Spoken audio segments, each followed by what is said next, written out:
Returning guest, Daniel Schaff, our commissioner. And we got the former commish, Robert Miller himself, has graced us with his presence tonight.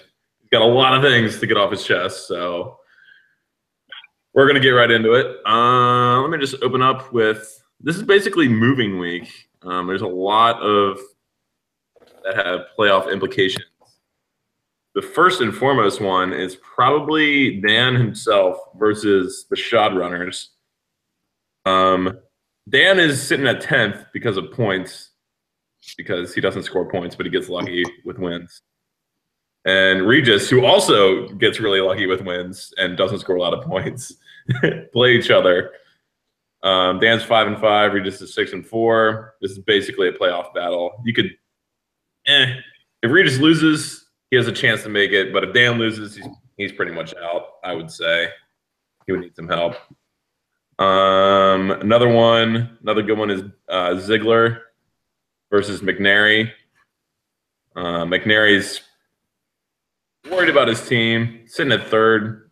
Ziegler, who hasn't made any moves this year, very questionable managerial this season, as per usual, sitting in 8th place. I play Tony. Tony's first. He's already clinched playoffs. He's good to roll. We'll comment on him a lot later. I need to win desperately. My team is pretty much hot garbage at this point, so I'm just clinging to playoff hopes. And what's the last matchup? Oh, yeah. Paulman and Roller. And Roller has jumped off to a really hot start tonight already with Antonio Freeman. And everyone else is pretty much fighting for scraps.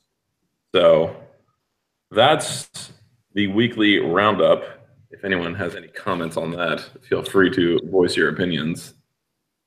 The Ziegler move there with Freeman out this game, $97 sitting in the FAAB bank, and does not go for the Green Bay workhorse for the week as a fill-in, sitting on 3 waiver wire running wide receivers makes you question not only what the fuck is he doing. Again, Ziegler is brought into question in the second week of this podcast.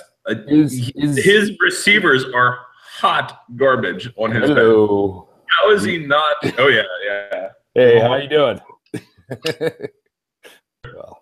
This is my girlfriend. She just came back from her soccer game. Ooh, give a wave. Give a wave. There she is. Do? We were playing football and kickball tonight. Soccer is like a more legitimate sport in my mind, and I'm not a big soccer guy, as you well know.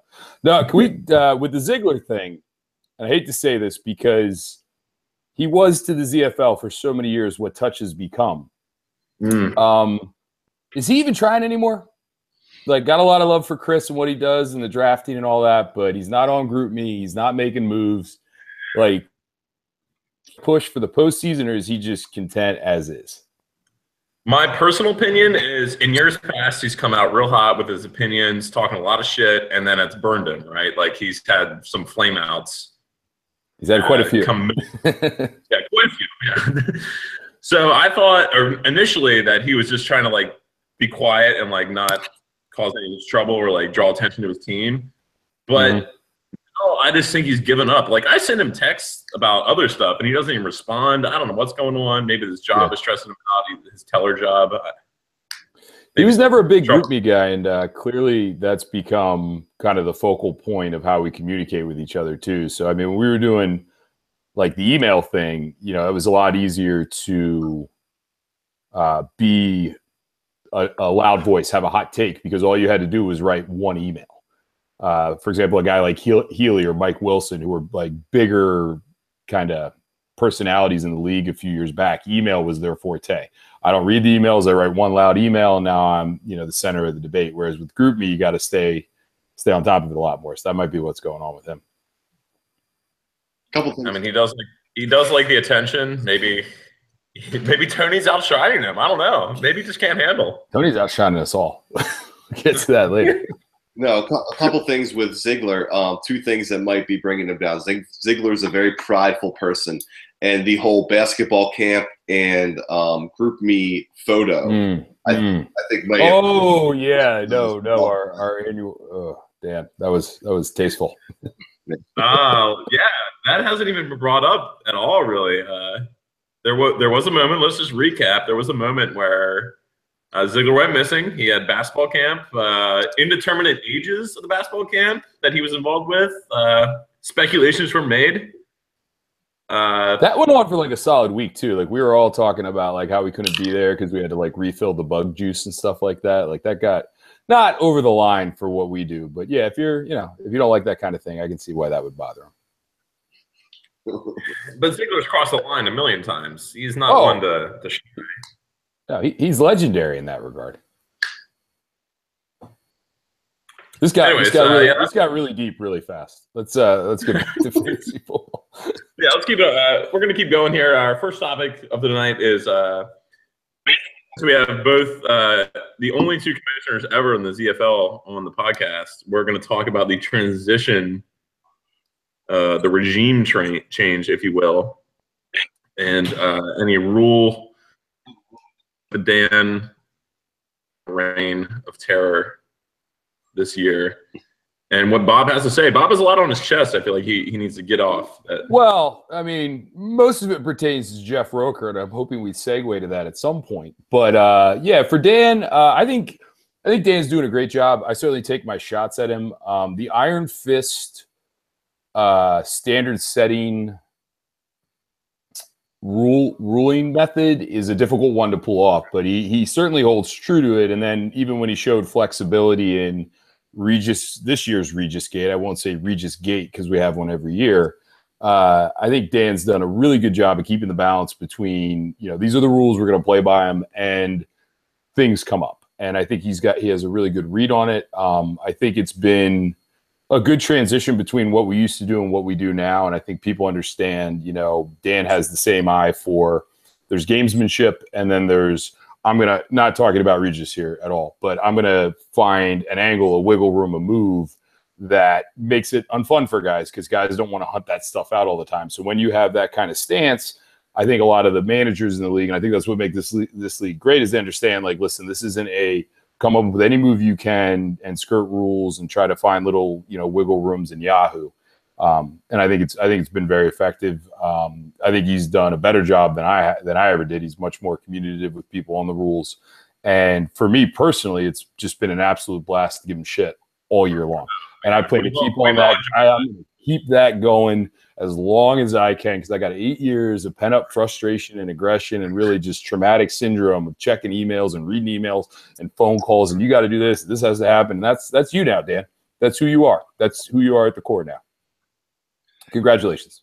No, definitely after, only been in this game a couple months, Bob might say back till January since the emails started flying by daily. And no, you definitely have a new respect for, I always respected, the work that Bob put into the commissioner role and whatnot, but you definitely have a little more respect now, seeing all the BS and stuff that comes up through, just each individual situation and whatnot. But, the thing is, and Bob pointed on it, let's take all the angles away that everyone was playing, including myself, and make it a fair playing field. And so everyone has fun and everyone has the same chance. So that's getting to what it's all about. So, and there's a difference. So like we can look at what you were doing last year and what, even what happened with Regis, which I get why Regis was frustrated by the situation, but I think most of us saw there needed to be an adjustment right away. There's angles and guys find them, but as long as everyone understands, like, listen, like if the league says this isn't the way we should play the game, then we're going to make an adjustment. And, we can have our fun with it and call people out. And a lot of that stuff's tongue in cheek. And that's, again, what makes this league great is I don't think, the majority of the league takes that stuff personally. Like we get at each other, we say, hey, we can't believe you're selling this. And guys walk away from it. The next week they're on to the next thing. So that's part of the fun in it, and it's also like the daunting part of being a commissioner. Yeah. I agree. I think a lot. This is my personal opinion. Bob brought everyone together, kind of from different friend groups and what have you in the Harrisburg area, and was kind of like trying to play to all fields in some circumstances. But that's a tough thing to manage, is to appease to everyone. And Dan, who not everyone knows, has come in and more ruled with the iron fist. He's the Goodell. He's the Goodell. Yeah, hands down. Yeah. I mean, let's just, Dan, I love you. You're the Roger Goodell of the ZFL. You know that. Yeah, we all appreciate it, and of course, we all know our problem owners are. Regis is always going to find an issue, and but Regis isn't even a problem owner. Like that's I'm sure Dan. I don't know how you look at it, Dan, but I would imagine like you look at the guys who are involved, who are passionate, who care about the league, and that's what makes it fun. So even a guy who does things with the rules, and again, I'm not talking about you, Regis, but even a guy who does things with the rules, you like them because they're competitive and they're interested and they're concerned. So Dan gets that. I will say, to Dan's point, one of my missteps for many years, seeing how he's doing it as commissioner, was I did placate a lot, because I enjoyed bringing, the original guys, whatever it was, the original 8 or 10, keeping them involved. And it had gotten to the point where, they were detrimental to the league in that they were just complaining about everything, not all of them, but some of them. And it's, Dan's been much better about that. These are the rules, we play by them. And, in retrospect, I wish I would have behaved like that a lot more in the past, because it would have saved me a lot of grief. Man, this was deep. It's the truth. I mean, I've respected him for it all season. Yeah. All right, so let's get into probably the hottest button topic of Dan's term as commissioner is keepers. There was a big rule change that I think affected us way more than we all expected when we set it out at the beginning of the year. And that's, you can add a player as a free agent, no matter what if they're dropped, at their free agent price rather than their drafted price. And this has changed the league for better or for worse throughout the entire year. There's been crazy trades that have happened because of this rule. Bob, we'll start with you to comment on this. Well, I wasn't the one who said no keepers can be traded. That was a rule that was discussed. And again, we're going back 2 years now, but that was a rule that was discussed, and everyone, people had different opinions, but everyone pretty much agreed that let's not trade keepers, because we were just getting into keepers. And they were fairly light under my tenure. It was, you had to draft the guy and you had to be really smart or lucky, and then you got to keep the guy. So I think it was a natural evolution that we started to keep or allow keepers to be held in trades. And obviously everybody wanted it after last season, because it was problematic for the teams like myself this year who were totally out of the race. So if you're, 0-6, 2-8, whatever you are, it gives you a lot to play for, and you pay a little bit more attention. So I see the negatives that have come out of it, and I'm sure there'll be rule adjustments next summer. And I've been, a guy who's participated in things that people aren't necessarily happy with, but that's for the better. It allows teams to be more competitive or be more involved longer, and it also will have reward teams with longer term visions. So the rule change, in my opinion, is 100% the right move. And again, I think it's just a natural step for, you want to play with keepers, you want to look 2-3 years down the line, this should be included. And I think you saw the action last week with kicker trades.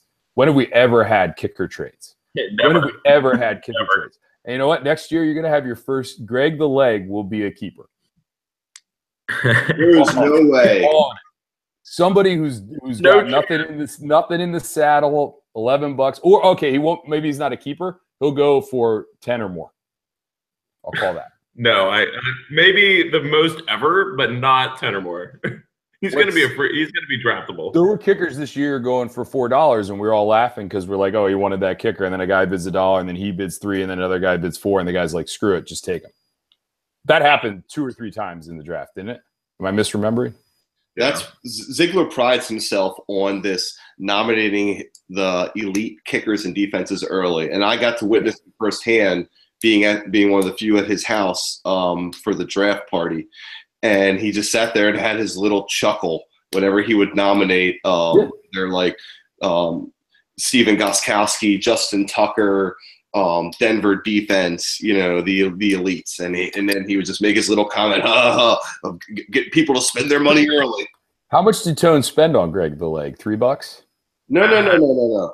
Greg the Leg. Tone didn't draft. I picked up Greg the Leg in order to try to get the trade to go through with Tom Brady for Joe Mixon, seeing that there was a high point value person, and that would be valuable to Tony. So the Greg the Leg was actually not just you sold yourself way short then, because you probably could have had Marshawn Lynch in that deal with Greg the Leg.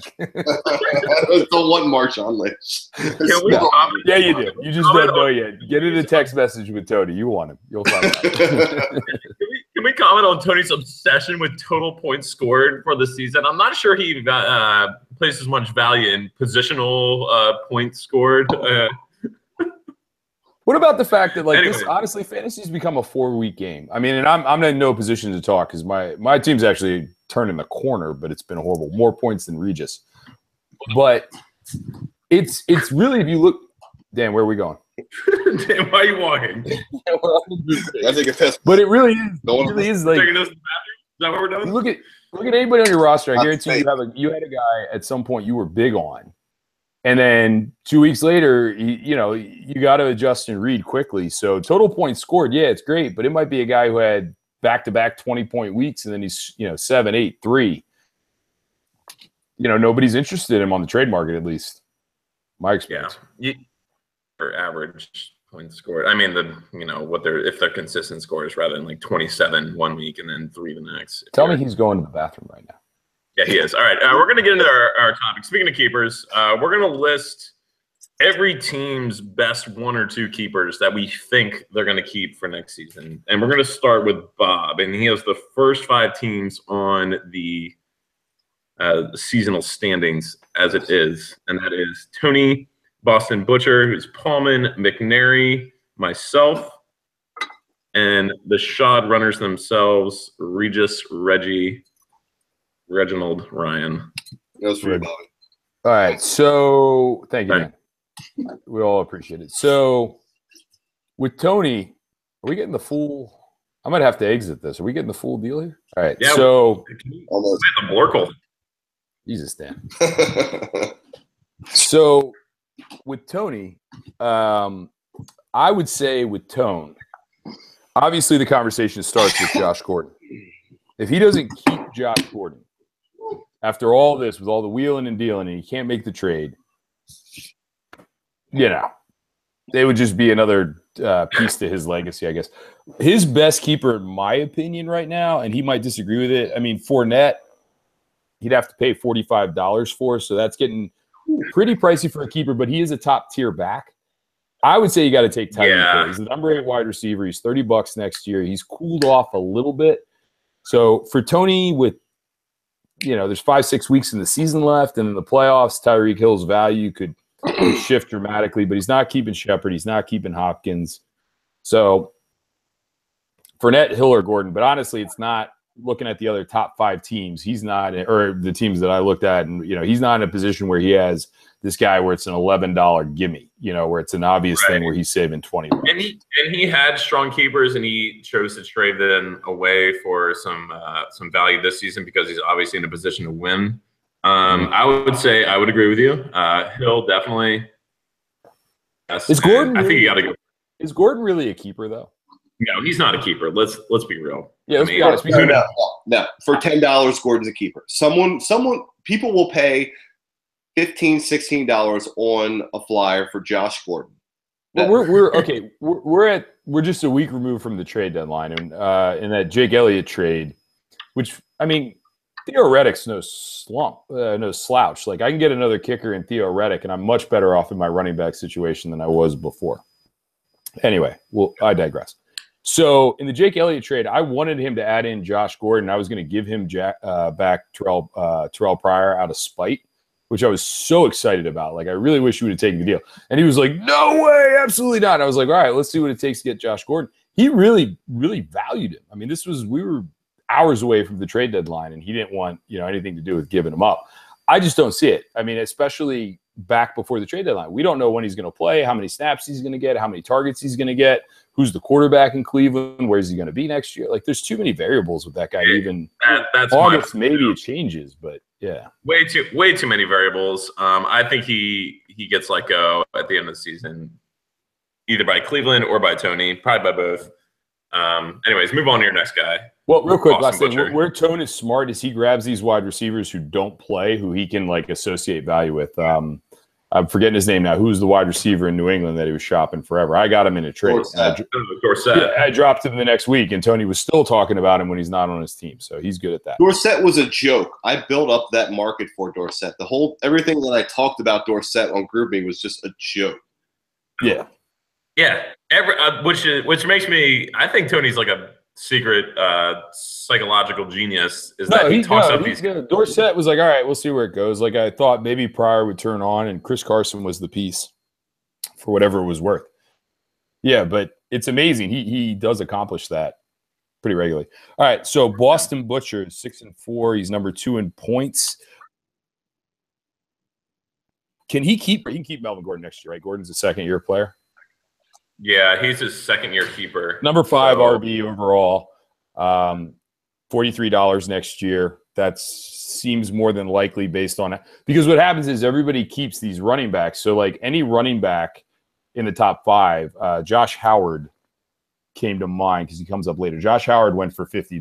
Jordan Howard. Because Jordan Howard, I'm sorry. He was one of the top 10 running backs left. Like, they're just not out there come draft time. So I think Paulman will keep Butcher. Then it gets a little tricky. Ertz, he'd get him for $14. Ertz is our number 2 tight end right now, and Gronk went for $39. Kelsey was a keeper, so you can't equate that. But Ertz seems like a pretty good value. He seems like the one reliable receiving option in Philly. And then a couple dark horse options here. Carlos Hyde for $38, top 10 running back. Formerly of Reggie Ryan's team. One of his favorites. Right out of the stable, right into the butcher's racetrack barn there. Funchess, $14 next year. Might be the sneaky pick. Yeah, I would agree with that. He's the number 1 receiver on that team. And he's fairly consistent. Hyde, San Francisco, young team, not getting up there in years, but not a young guy. Funchess might be the guy out of that. Funchess and Gordon. Yeah, I mean, Ertz, $14 for Ertz is a steal too. He's got options. I can't say what he'll do. He's a top 5 tight end. I think that's a keeper right there. Ertz is top 3 next year. Next year you're looking at your top 4 next year. You're looking at Kelsey, Ertz, Gronk, and Graham.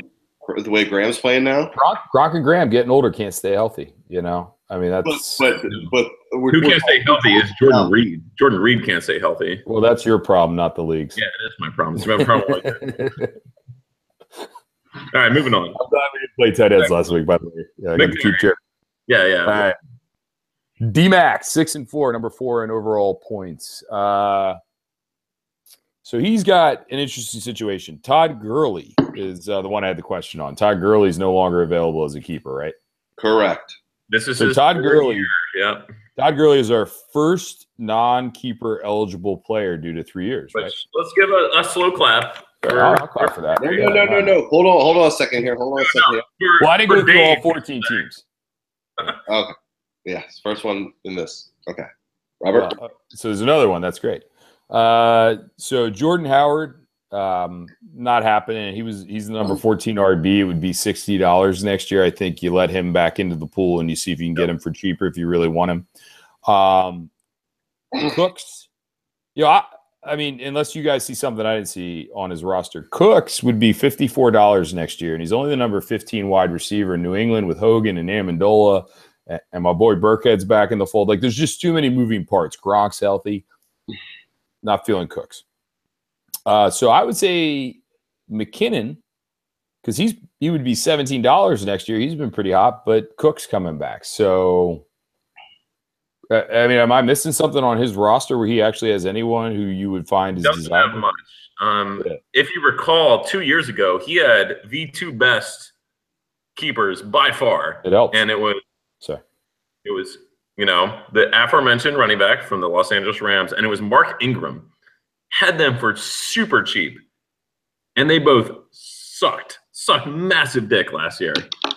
And yet, this year, he keeps one of them. He keeps Gurley, and Gurley turns it around. He's the freshman to be. And Ingram goes on to produce like crazy. So, interesting turnaround. I like the 3-year limit, but that's got to hurt for Ryan, where he has this, whatever it was that year, we weren't overvaluing rookie running backs or valuing them appropriately. He could have next year for $45. He's the number 1 running back right now in fantasy. So, that's moving on to your team. Yeah. Oh boy. All right. Well, you're not keeping Bell. Nope. And I would say Duke Johnson for $22. Mid-range running back. Cleveland's scary, but again, just not a. You're playing for the postseason. I think you traded away most of your assets as we went forward. I did. So I'd say if anybody you're keeping, it's Duke Johnson, and then Greg Olsen, $26. Older tight end. Way cheaper than that, my friend. You got the price wrong. Did I get it from the draft? I believe that's the draft price. Yes, you got it from the draft. It is $13. I got him for. I can keep him for. Well, then Greg Olsen would be your keeper next year. Yeah. Well, that affected our trade negotiations, Kyle. I'm sorry. Okay, here I'm gonna jump in here a second. Here, Greg Olsen went for $16, coming off of almost 1,000-yard season. He's coming off an injury now, like 33 years old. And $13, is that really value? For a top eight tight end, it's not that huge of a risk. You're not talking $50 versus $30. You're talking $13 versus $8. I agree. Not great value. I'm probably not going to keep Olsen, but you save $5 if you get him. Yeah. What if I can keep Will Fuller for 10? You have Will Fuller? Yeah. Well, I should have done better research. This is trade gate. Yeah, no. All right, you did trade that whole thing. So who else did you get in that trade? Is he not in your lineup this week? No, he's injured. Oh, that sucks. Yeah, Will Fuller for $10. No, Will Fuller. Deshaun Watson will be healthy. I think Will Fuller for $10 is a reasonable. Oh, you do have Will Fuller the 5th. And Ajayi is my other option, in my opinion. What would be his keeper price? Oh, it's going to be in the 30s, the high 30s at least. 30. Yeah, I mean that's all right. So maybe Ajayi is your guy. Yeah, $30 if he steps in once, a 1-year deal, right? So he could be great options. I traded away my keepers. All right, moving on. We're going to the Shad runners. Yeah, so Shad. Interestingly enough, Russell Wilson could be a very nice keeper for him. He got him for $13. Wilson is currently the number 1 quarterback in the league, and Reed could keep him obviously for $23. So Aaron Rodgers went for $26, and that seems like a fair value. If not, again, it comes into that question of can you draft him for the same amount? Julio Jones, he's not keeping for $71. Julio's not. Particularly on fire. Jarvis Landry, he could keep for $32. So, decent season. Landry's having a good season. So, that might be the best option he has there. I want to disagree with both your nominations. I think, and I talked to Regis a lot, Orleans Darkwa is definitely his horse. We know Regis loves the horses. Hold on. Let me read this to you. 2, 2, 3, 0, 14, 14, 6, 8, 11. That's his weekly output, Orleans Darkwa? Yes. He loves him, though. Keep in mind, they're 1-9. They could draft. Who knows what happens in the draft, but they could do anything. No, they're going to have a new head coach. This is the same guy that kept CJ Procise for $11. You're asking me who I think their best keepers are, not what people are going to do. That's another conversation. No, Regis definitely has a couple people on his roster. Matt Breida, seeing what happens with Carlos Hyde. Could be like, depending on how things shake out with teams in the end of the season, off season, whatnot.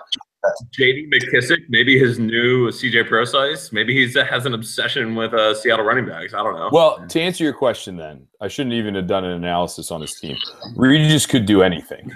Who knows what he's gonna do? The guy's a complete wild card for sure, and I love it. And Corey Davis too. Corey Davis, he has rostered. The Cleveland, Corey Davis, the guy from Tennessee. Number 5 pick in the draft. Yeah. I got Mike Williams, the number 7 pick from San Diego with the Chargers. I don't know if you guys are going to talk about him, but maybe, I guess. Yeah, if you're banking on the fact that he's going to be more involved as they move forward, and he did just start playing a few weeks ago. We're all excited to see what Regis is going to do. Pins and needles. Oh, absolutely. Anyways, we're going to move on. It's my turn. I got teams 6 through 10. We're going to start with the Dark Crab, Joe Roller, new member of the league. His number 1, Joe Roller, let me just say, he is an interesting fantasy owner. He decides to set his roster late. He often leaves us hanging with the projections, which I'm sure infuriates Tony.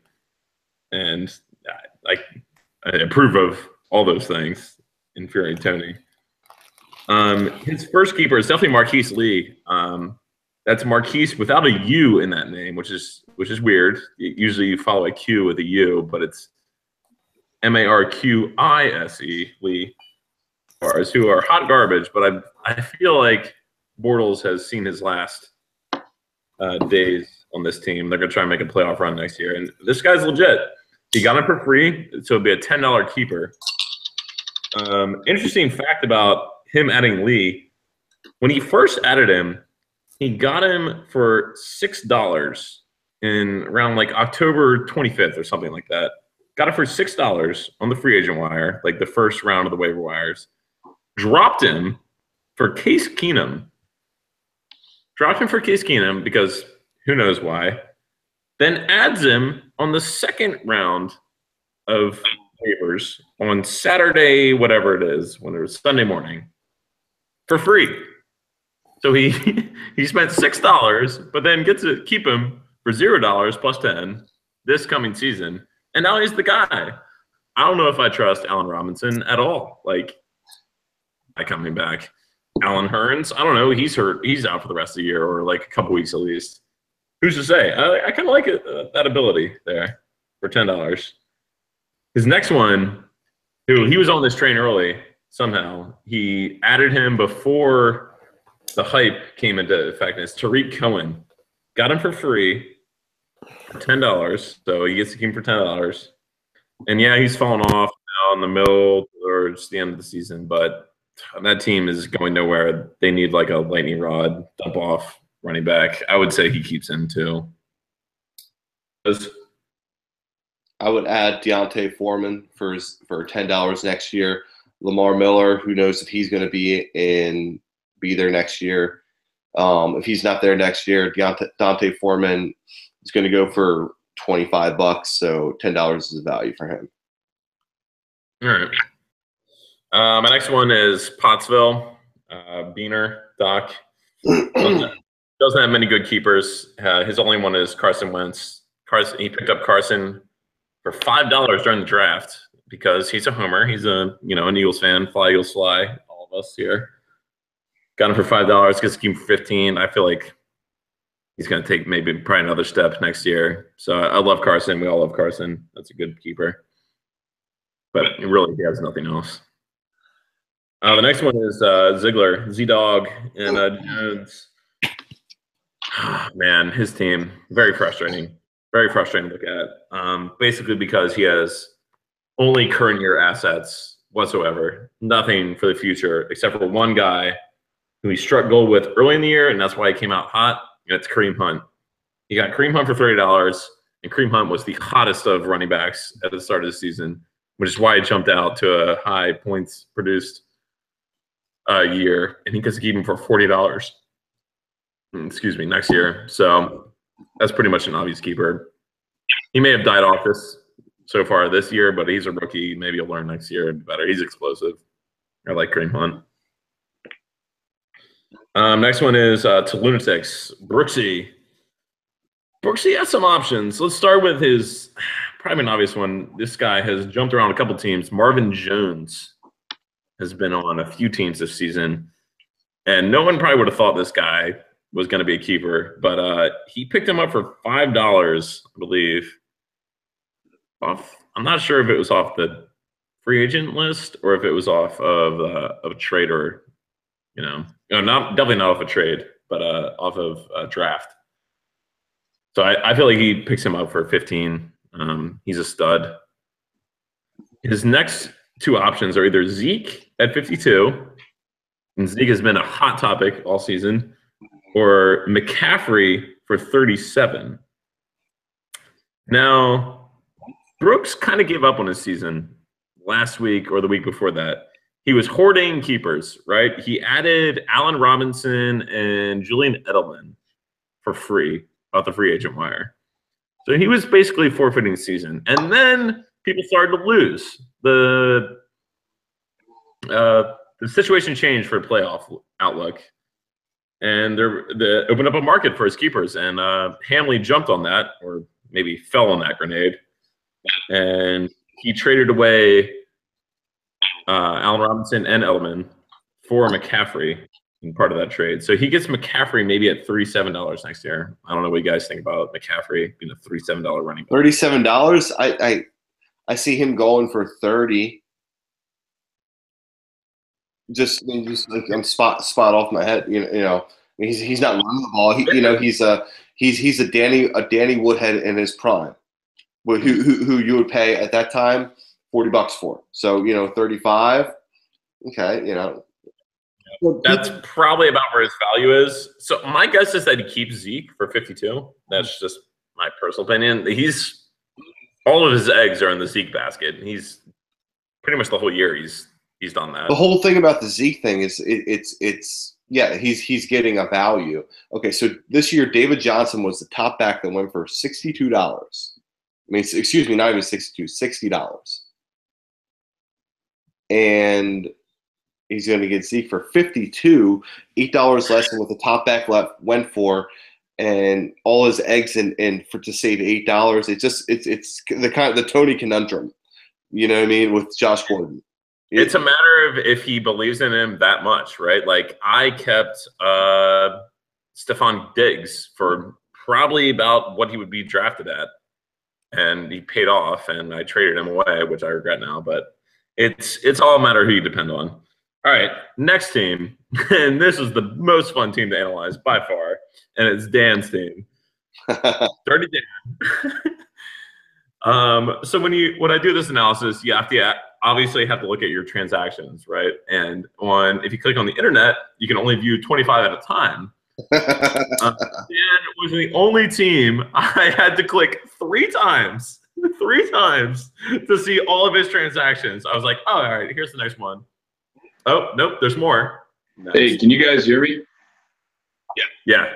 Okay, all right. I was having some technical difficulties there. Real quick, to circle back to the keeper value you're talking about with McCaffrey and Elliott. Again, those guys are going to fall into the category of I could just bid on them and maybe get them for close to, like you're talking about a $5 difference, and you're in the 30s, 40s, 50s. That, to me, is not like we're talking about keepers. You're like, this should be a guy you're saving $15, $20, $30 on. Those aren't keepers. Like, yeah, you might keep them come August when you read whatever Kubisiak magazine from 3 years ago that tells you should keep them, but it's not going to be a game changer for you, right? Right, I agree. Preach it, Miller. Preach it, baby. There we go. That's what I've been talking about. I've been trying to say this for like 2 minutes, but these damn headphones. No, I agree. It's all about, and it comes down to who do you want? Do you want him or do you not want him? I mean, maybe you think he's about to blow up, but if you think he's about to blow up, there's 4 other guys in the league that think that, so then his value is greater than Danny Woodhead prime value, whatever it is. And then you make that decision of that. But it's not a runaway keeper like I don't know who's the runaway keeper this year. That's a great question. I didn't see any on my list where I'm like, man, that guy's got to be kept. I would assume we're going to get to the runaway keepers towards the bottom of this list, who Dan has. But I could be wrong. Not who Dan owns, but who Dan is analyzing. Oh, okay. Yeah, because I should be on that list because that's what I've been doing for the past 6 weeks. Yeah, trust me, Dan does not have the runaway transactions. All right, so I'm gonna get to Dan. Speaking of the devil, let's just take a walk down memory lane of players Dan has owned. All right, you guys want to hear about this? Players he has owned that he currently does not own. All right. Orleans Darkwa, who is currently starting for Regis Ryan. Pretty good, decent starter at running back. We know Dan loves his running back. Greg Zuerlein. Oh. He owned Greg Zuerlein and then traded him to Tony, which loves Greg Zuerlein. Alex Collins was a formerly great Baltimore running back. Had his moment in the sun. Dropped Orleans Darkwa for Brandon Oliver of the Los Angeles Chargers for $19. That was that was 19 of the $20 that I negotiated in the Tony trade. So that was free money that was spent. Free money. All right. Yeah, until you spent it. Yeah.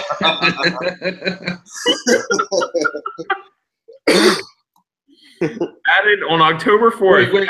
Wait, have we gotten to Latavius Murray yet? Oh, yeah. It's right before this one. His best action of the year, for sure, was adding Deshaun Watson before he popped off and dropped J.J. Nelson. That was great. A great ad. Yeah. That was a great ad. We'll give you credit for that. But immediately following that, he added Latavius Murray for $62 and dropped Derek Carr. That's incredible. That's amazing. That might be all-time FAA bid height. That was pretty. That was. You're shredding some lettuce, Daniel. I feel like Kubi has the all-time. Kubi and Reach, was it 75 or something like that? I dropped 73 for Rashad Jennings about 40. Yep. Yeah. Okay. Another strong move. Here's another one. Dan adds CJ Procise for $9 and drops Theo Riddick, his boy Theo Riddick. $9 to drop Theo. Immediately following that, 4 days later, he adds Kenyon Drake in a premonition moment that he's thinking Ajayi may get hurt or traded. Adds Kenyon Drake. Immediately to follow, 3 days later, dropping Kenyon Drake for Juju Smith-Schuster, who he immediately drops for Roger Lewis of the New York Giants, who he then adds CJ Procise back onto his team after spending $9 for, and drops Wendell Smallwood, who spent a brief moment on my team and even started. Wendell had some moments. He then adds Marquise Lee, the aforementioned Marquise Lee of Rollers team, for $11 and drops Ricardo Lewis. Ricardo Lewis, who I can't even believe was on his team, from the Cleveland Browns. I didn't even know he's on the Cleveland Browns. I don't even know who Ricardo Lewis is. Anyways. Apparently Marquise Lee. Oh, he was then dropped for Benny Fowler of the Denver Broncos. Tell Big Ben. I had Benny Fowler at one point. Benny 3 cents. That might have been another league, yeah. I definitely had him on an E team somewhere. We're not even done. This is the second page of Dan's transactions, which is insane because it ends on October 25th, which is like 3 weeks ago. Are you going to go through them all?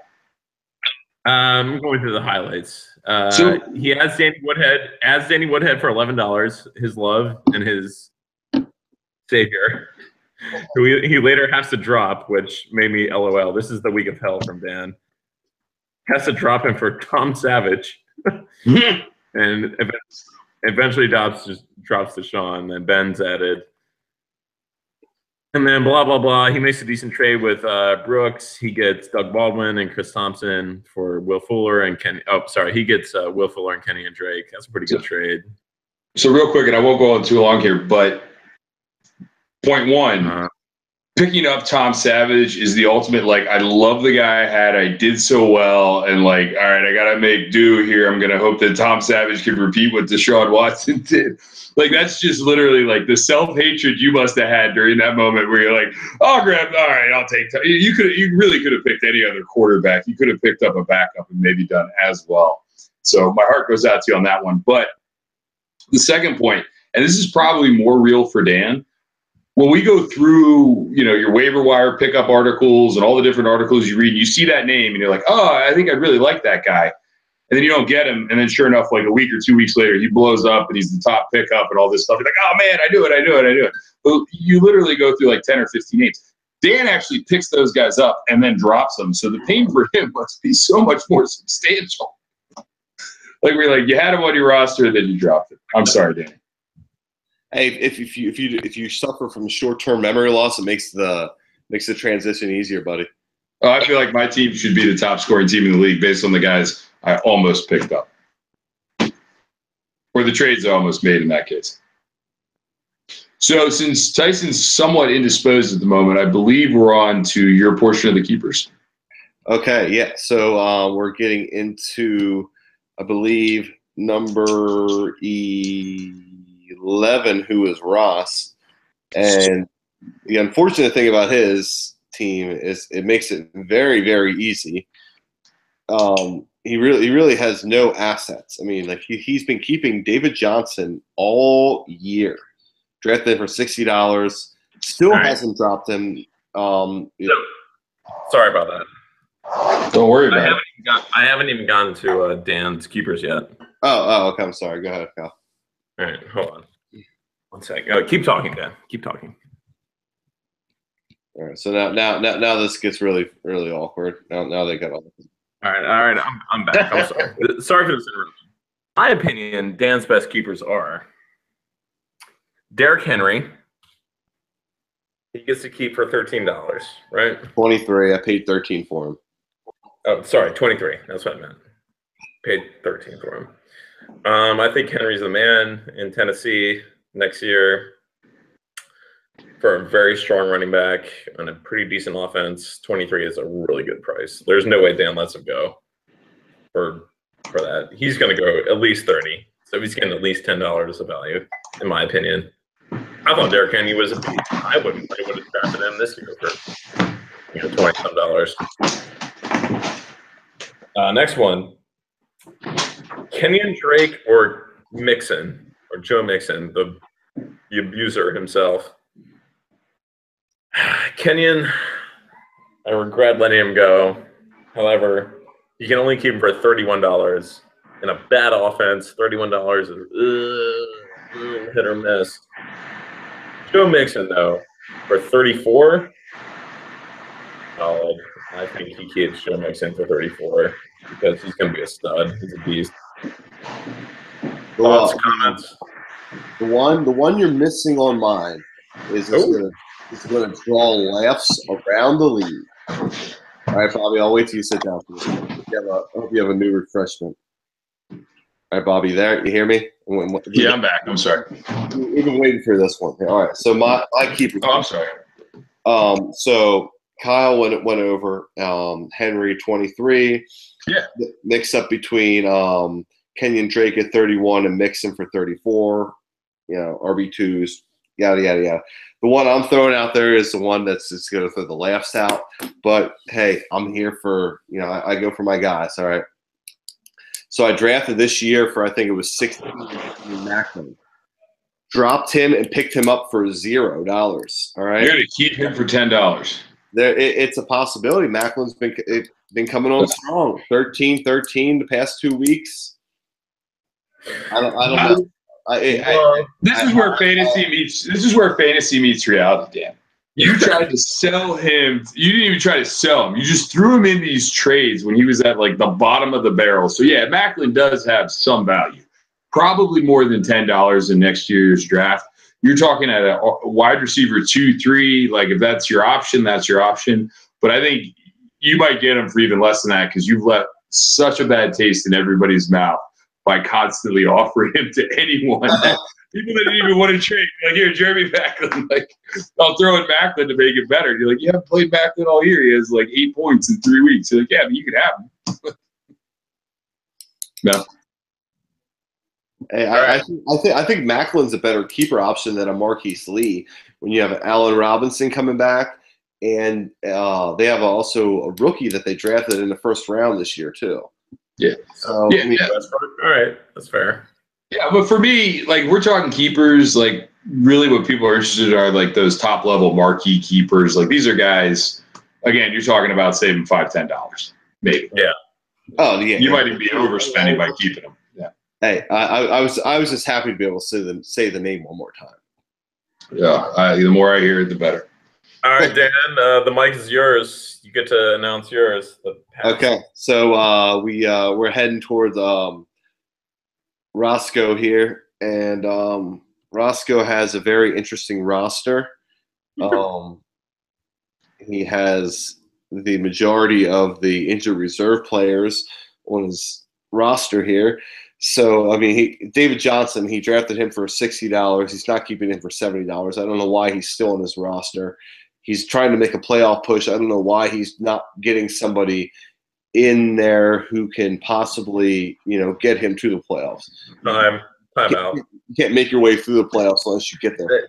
Time out. Let's talk about this. He should have unloaded David Johnson as soon as he got home. That's a fantasy misstep right there, in my opinion. Bob, anything about that? About unloading David Johnson? Yeah, I mean, that would have started the conversation about IR players for, keeper value versus draft value. But it's beyond me. It's even the playoffs would hold a player in that spot when you could be making speculative adds. Worst case scenario, you're adding a guy like Corey Clement, or you're adding, a guy who eventually goes off and does well for you. So, why he's on that roster. The day he was 2 days out from the trade deadline, he dropped him and he would have been on waivers, like unable to be picked up and held. He should have dropped him. Like, there's just no sense. He's not going to keep him for $70. He could draft him for less than $70. Or why is he still even on a roster? Like, drop him. He can't be picked up. How much attention? Drop him. I mean, Ross pays attention. He sets his lineup. He makes bids. I don't know if he trades enough, but it's perplexing to say the least. There's no answer there that makes sense. So Ross, what he has going on, he when Bob dropped Odell after he got injured, Ross picked him up for $40. So Odell's a $50 keeper.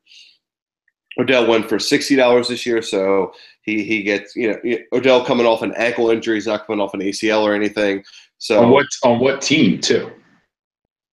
Yeah, well, you figure he's going to go for 60 too. The name, the production, so he has a $10 value. Where his value comes into play is with Rodgers. He picked him up picks him up for $4. So Rodgers is a $14 keeper. Rodgers would easily go for 24 next year. Probably not in the 30s like he went before. So, you figure Rodgers is he's saving about $20. Rodgers went for 26 this year, so 26? Those are for sure his two keepers, in my opinion. I agree. Wow. But that's not like a huge get. That's not like a $1 guy who would be going for that. Right. It's not big enough to. You're getting your guy for a price that you are comfortable with. And then you throw in all the offseason stuff that may or may not occur in Green Bay. And you throw in the fact he's rostering David Johnson for all year. Like, he has not played this. Like, in my opinion, he's not played the keeper situation well at all. Much less like the fact he is in the playoff hunt. Right? I don't have his record in front of me. What is it? Actually in the hunt, surprisingly. So he should be going all out, spending money, making trades, getting the best available players he can to make a push. In my opinion, if you're in that situation, you play to get in. But yeah, he hasn't handled it the greatest, in my opinion. Sco. Rubicon. Sco. Okay, so next we're going to Jeff Hamley. Hamley probably has the most interesting selection of keepers that anybody else has. So, I would agree. Hamley's okay. So going off of the bullet pointed format that Kyle so nicely sent to us, his best two keepers are Alvin Karana, however the fuck you say his name. Kamara, yeah. Kamara. What was he a second round draft pick? I'm not sure where he came from. I'll let you go, Dan. I want to interrupt you more, but very subtly, New Orleans may have had the best draft out of any team in the NFL. Yes. Like, there's a lot of guys that play for them they drafted this year. They're good. So he has him for $11, and then also he easily has the most keeper options out of any team. And then his second best one is going to be Evan Ingram for $11 too. Evan Ingram has been putting up production, and I really think that and it really all depends on if Eli's still going to be in New York next year, if Ingram's going to be a keeper or not, or whatever the quarterback situation is. But Evan Ingram at $11, Evan Ingram, I think for the past probably like 6 or 8 weeks has probably been a top 3 tight end. I'm not looking at the numbers here, but I know he's been putting up double digits. I mean, solidly. Even let's get this straight. Hamley has 7 legit keeper options, and I'll list them right now. I don't know their values per se. I have them. They are Stephon Diggs. List them, and I can poop their values. We can play it that way. Diggs, Kamara, Ingram. Marquise Goodwin, Allen Robinson, Julian Edelman, Corey Coleman. Yeah, Julian Edelman for sure. What's he gonna get Edelman for? Edelman and Allen Robinson are $12. And I know Tyson will tell you how valuable Diggs is, so he's got a lot going there. Diggs is $26. Through the roof, bro.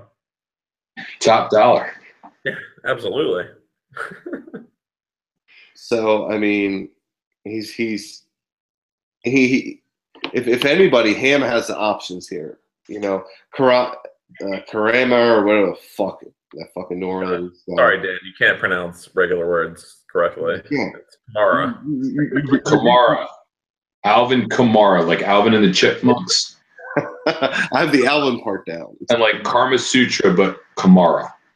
All right. Sorry, maybe if I get some earphones, I can fucking get the earphones. They help. I don't have earphones, but next team there, Daniel. Okay, so next we go to the CD East Rex Panthers. And No. Oh, wait. Okay, I'm sorry. We're not CD. Oh yeah. That was that's when I won a championship actually by 0.06 points. Funny you bring that up. So we go to the newerly acclaimed sex. Is it Ranthers? I can't read this writing I have down here. It's the Sex Panthers. It should be the Rex Panthers in all fairness, but it is the Sex Panthers. Rex Panthers. Well, Rex Grossman was a greatly undervalued quarterback in his time. He's one of 9 championship quarterbacks to ever come through the ZFL. So yes. So the Rex Ranthers, their best value is probably obviously we're going to go to and put a smile on Tone's team here with Chris Carson at $11, who, thank God, one of the trades that he made actually amounted to something. Oh my God, yeah. I mean, Eddie Lacy clearly is not going to be there next year, and Thomas Rawls, I don't know how the hell he is going to be there next year because he is averaging less than 3 yards a carry. So and CJ Procise, the Reggie horse that I bought into also is clearly not the option. So Carson clearly is the guy. Tone hit that one right. Bob, played the cards right at the time being for $11, having possibly a $45, $50 RB1 for $11. That might possibly be the best one we have here. The other one, there's 2 others with the value. Dalvin Cook for 27. Bob picked him up for 17. 27 coming off an ACL with Derek McKinnon performing the way he does. You figure he's going to go for 40 off the ACL, so possibly good value. And then his other one, Robert Woods for $10 next year. I mean, if the past 2 weeks, Woods put up 4 touchdowns. I mean, he's playing out of his mind. I mean, you don't know. I mean, if he keeps that up the rest of the year, I mean, Woods is going to go for $35, $40. So I mean, $10. So Bob's in a decent position pending how the year plays out with Woods. Disagree. Bob is going Dalvin Cook here for sure. Bob doesn't believe in receivers. He can get Dalvin. He can get Robert Woods for $17 if he wants, for sure. Dalvin Cook is the play here, 100%.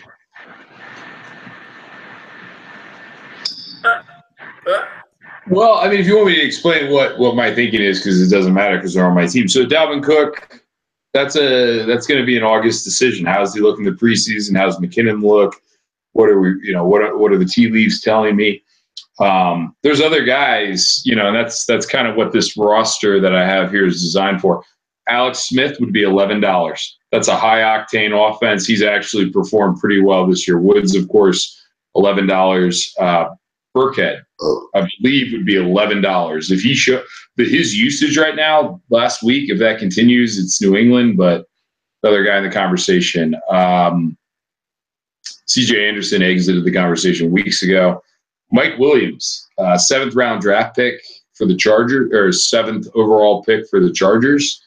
Like, that's the game that, we're playing here via the keepers. So, it'd be easy to say Dalvin Cook because I've rostered him. I picked him up as I started the IR wave, but you guys are right. Coming off the ACL, McKinnon's playing well. There's just really too much. Honest answer, I would tell you who it is if I knew. Chris Carson is certainly going to be the guy at the forefront of that.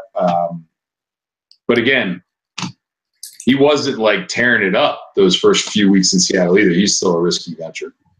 So hard to say. You'll find out at 8:59 p.m. on whatever night Daniel designates in February. Had to, Dan. Had to. All right. So last team we're getting to here is the Houdini of the bunch here, the CD Super Rams. So they have he has some very interesting keepers here. The two that are probably at the forefront, Marlon Mack, who was one of my horses going into the season, but he got injured. So we all know the dirty way: you can't play, you can't stay. for $10, I thought that was the Paulman way. Gotta pay for play. For $10, I mean, Frank Gore clearly is not going to be there next year. Oh, I know. I love Frank. Boy, he'll be back. Don't worry. So his other obvious one would probably be Michael Thomas, who was probably the best keeper this year at $11 for $21 next year. But I'm going to step aside of Michael and go to Alex Collins for $10 next year. If you look at the yards after contact with Alex Collins, he's up there in the top 5 with, Gurley, Elliott, the other elite running backs in the league as far as that goes. I mean, let's just I don't know what Magnus is going to do, but we know he has his keeper set, right? Because he has made no trades since then. Clearly, Michael Thomas is one of them at $21. That's an obvious keeper. Wait. I'm sorry. Magnus has tried to make no trades. He accidentally made the trade to Regis. Oh, that's right. Yeah, he did make that trade. That was. Let's. I don't mean to interrupt you. Let's talk about that trade real quick. We never actually hit on that trade. The trade was Marquise Lee and Shady for Julio and Ty Montgomery? Yes. Yep. If you actually think about the trade, Magnus actually won out because I think Shady actually eclipsed Julio and Ty Montgomery. I made this. He dropped Marquise Lee too. I made this point for years at when people would veto trades. You don't know what you don't know. And people would always be like, that's a bet. And I got my pen, and I'm telling you, because I was trying to grab Andre Johnson for Mike Tolbert and Julio Jones. And people vetoed it because Andre Johnson was so great and ended up winning because of Mike Tolbert and Julio Johnson. There you go. I completely agree, and this is why I approve of Dan's no trade veto rule. Oh, no. I instituted that rule in year 4. That was a Miller regime rule. Okay. No trade vetoes. That started here. Just saying. Tyson, are you in the bathroom right now? Yeah, this is my front door. My girlfriend's trying to sleep, so I have since moved positions. Are you going to be on the patio by the end of this? I got to ask. Where will we be? Maybe. Should we talk quietly? Well, Anyways, I can't hold mine anymore, so I got to go take a piss and re-up on the beer situation. But I'm not going to take my computer with me at this time. No, please don't. Please, yes. No one wants to see that at all. Yeah, We're going to move on, actually. And that was nice analysis. Thank you, Dan, for that analysis of Magnus. Magnus is definitely the most divisive member of the league. As far as moves made, he's on the Dan Dirty level of moves made throughout the year. And he's also incommunicado throughout the entire year. It's hard to get a hold of him. Well, let me circle back. Let me circle back real quick just on that point. And that's kind of what I was trying to hit on at the very beginning of the podcast. When we used to email, a guy like Magnus could read the emails. There's maybe 40 of them, and they were one-sentence emails, and he could chime in, have his hot take, and he was very involved in the league. Under the GroupMe format, if he chimes in, he doesn't really know what he's coming into, and they're not interested in reading all the text. So I think it's one of those things where the league is becoming either you're GroupMe involved or you're not. Like I hate to say it, and I love having Magnus be a part of the league, and I would keep him here regardless. But I don't think it's necessarily fair to say Magnus isn't paying attention to trades. Magnus isn't active. He's active. He's choosing not to trade because he's clearly checking the page every single day, right? Yeah, I mean, I agree that he's active. He's clearly making moves, and he cares about his team, and he's established that he has his keepers, and he's just going to stick to his guns. So it is what it is. How many trades have you made with Magnus over the years? Off the top of your head. Maybe 2. Yeah, maybe. Bingo. 2 trades in 8 years. So I'm saying, you can't hold trades against him. And then the GroupMe thing, I think, we're going to talk about this later, but it's not fair to say they're not actively concerned about the league because they're not trading, they're not on GroupMe. A lot of these guys are. I've never made one trade with Ziegler in 9 years. Not one. I agree. It bothers me too, but it's a philosophy. It's a philosophy. There is that. Let's segue to that while we're at it. And it's what members are active in the GroupMe versus what members aren't active in the trades analysis, who is sending out trades and whatnot. Dan, first one. You're the first opinion. Nope. Maintain. You want me to talk about me? Yeah, I do. Oh, okay. Yeah. Oh, you got to start somewhere. You know what I mean? There's some people, literally, I only have probably half of the league members, not even anymore, not even half the league members' personal phone numbers. So the only way to contact with them is through Facebook or through literally just sending them trades. Hey, let me get your attention. Hey, not like Jeremy Macklin's going to get your attention, but. Well, I'm pretty sure I'm the 6 degrees of separation because I know literally everyone in the league personally. So if you want to get the number, just hit me up, bro. Who the hell is Brooks? Bruh. Brooks. Never met him. Nice guy. He might have been at the draft 2 years ago at Hamley's, yeah. Yeah, you met him at Hamley's. Brooks is a good I will say 4 or 5 of the league members I didn't meet until they were at the draft. So yeah. Brooks is a good guy. I love Brooks. I like Brooks.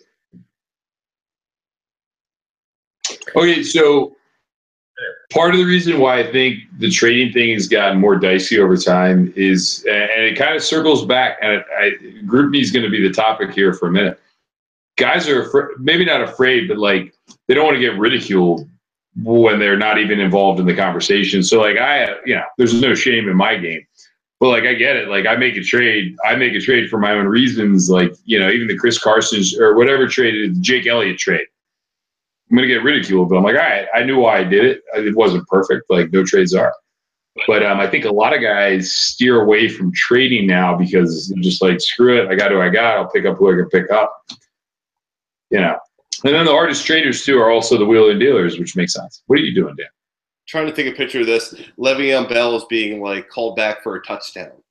Jesus Christ! Can we seriously get just hit pause on your damn TV, Dan? Just hit pause. I don't have Comcast anymore. I don't work there, son. I'm unemployed. All right. To Bob's comment. Hold on, Jesus! Commercials are happening on my ESPN. More to that. I agree because Regis, I made the Kenyon Drake trade with Fuller, and Regis like berates me for the trade. I'm like, bro, what do you care? Whatsoever. I think there's a lot of fear in this league of getting berated for a trade that you got traped. Like that came into effect back in the. But there were a lot more trapes 2-3 years ago because the trape comments were happening via email, and everybody was on the email and they check it. Just one man's opinion. I've always thought, and I really like Group Me, and I think that's where this league should head.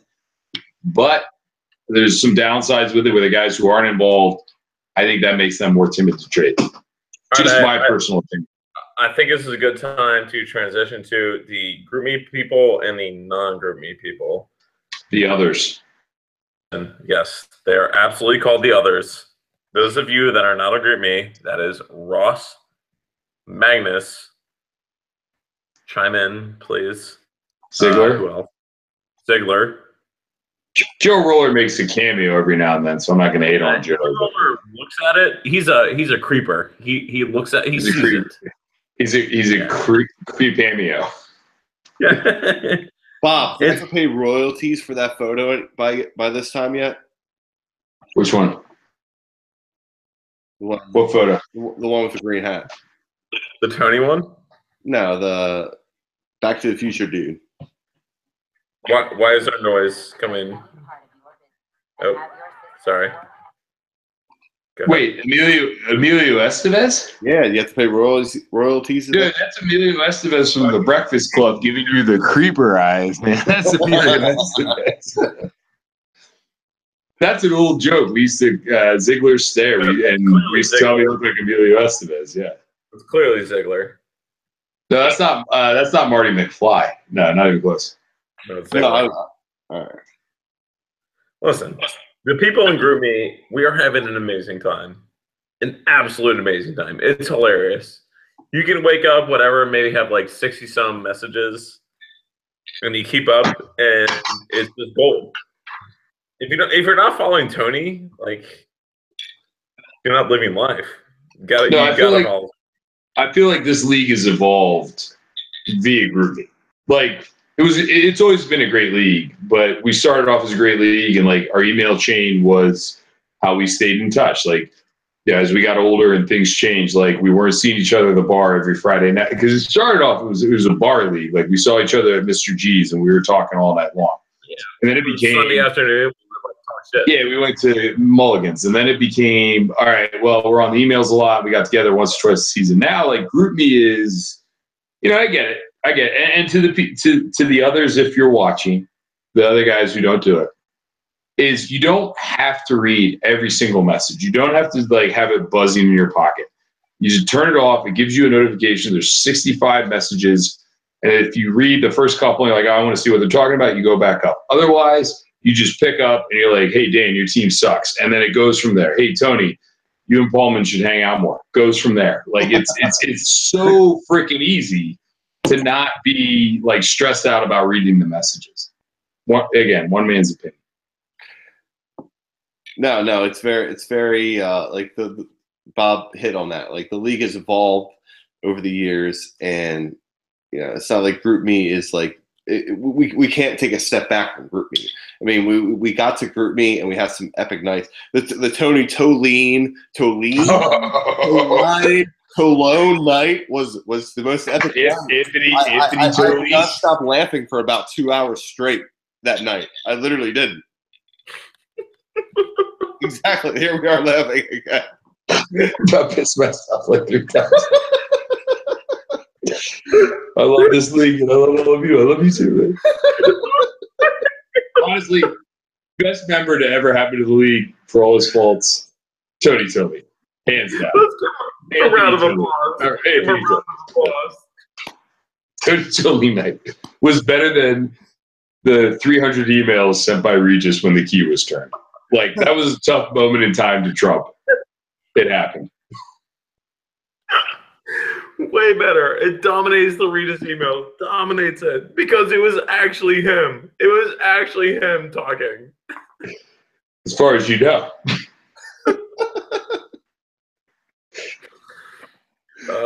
Tony, we give you credit.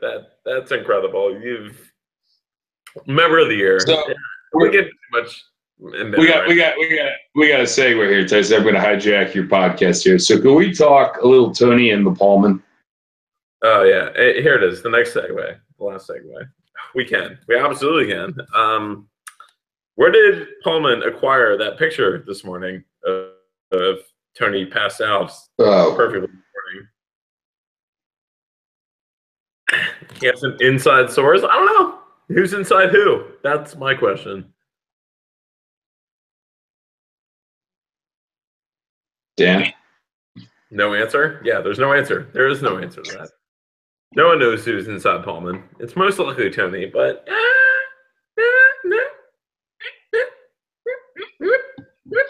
well, we know it's not Kyle because Kyle's not allowed on the couch. Oh yeah, I'm certainly not allowed in there anymore. We found out about that last year, right? Yeah, actually, we're coming up on a year removed from that incident. I'm going to try and sleep there this coming year, and we'll see what happens. That may have single-handedly been the greatest wake-up Group Me. You have 20 missed messages. I'm trying to figure out what's going on.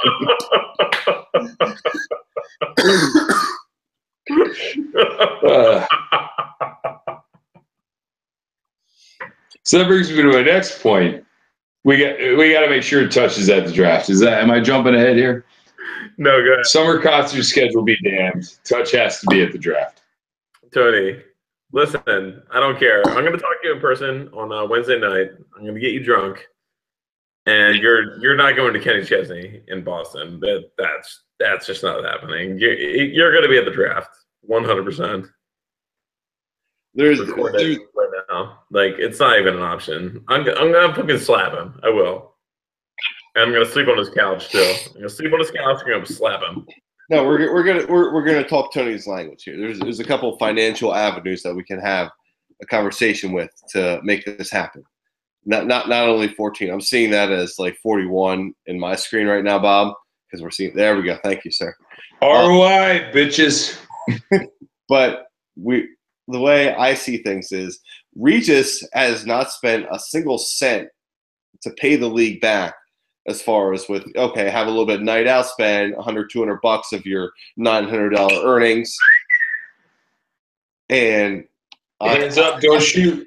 I as commissioner. Yeah, put them up. This is getting real, Dan. I'm not making a rule, but I really think and honestly, for the benefit of the league, is Regis really needs to pay for a Kenny Chesney ticket in another city and another date for Tony.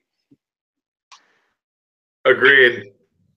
I don't know if anyone's going to watch this podcast this far, but it is an unwritten rule. When you win, you should be really drunk, and you should spend like 20% of your winnings on the people that came out to see you.